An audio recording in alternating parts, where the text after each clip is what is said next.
If conditional clause type 3 కొంచెం డిఫరెంట్గా ఉంటుంది.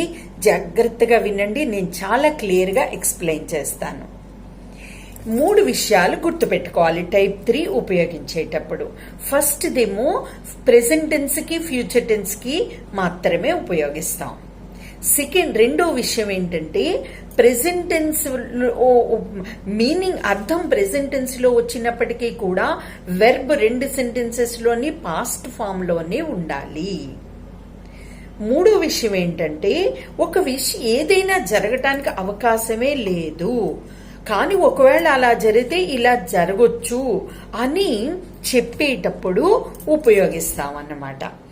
అసలు ఒక విషయం జరగటానికే అవకాశం లేదు. ఇక్కడ ఎగ్జాంపుల్ క్లియర్గా చెప్తున్నాను, వినండి.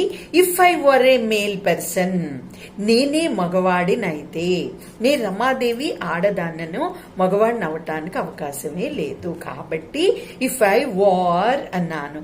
ఐకి యామ్ గాని వజ్ గాని ఉపయోగించాలి, కానీ వర్ ఎందుకు ఉపయోగిస్తున్నాను అంటే అలా జరగటానికి అవకాశమే లేదు అని చెప్పేటప్పుడు ఉపయోగించాలన్నమాట. If I were a doctor, నేను డాక్టర్ అవ్వడానికి అవకాశమే లేదు. If he were a doctor, అతను కూడా డాక్టర్ అవ్వడానికి అవకాశమే లేదు అనేటప్పుడు ఉపయోగిస్తాం. వర్ మాత్రమే ఉపయోగించాలి.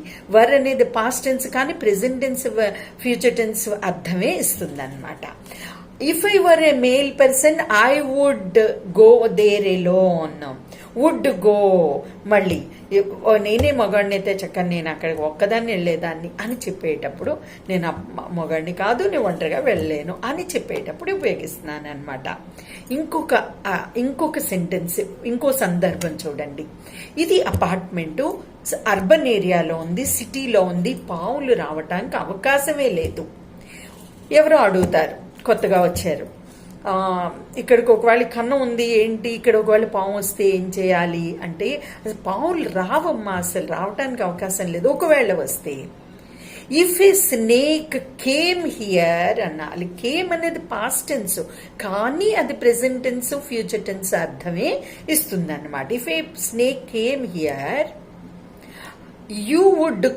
You could kill it or I would kill it with a rod అని చెప్పొచ్చు అనమాట.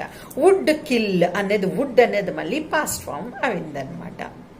I hope it's understood.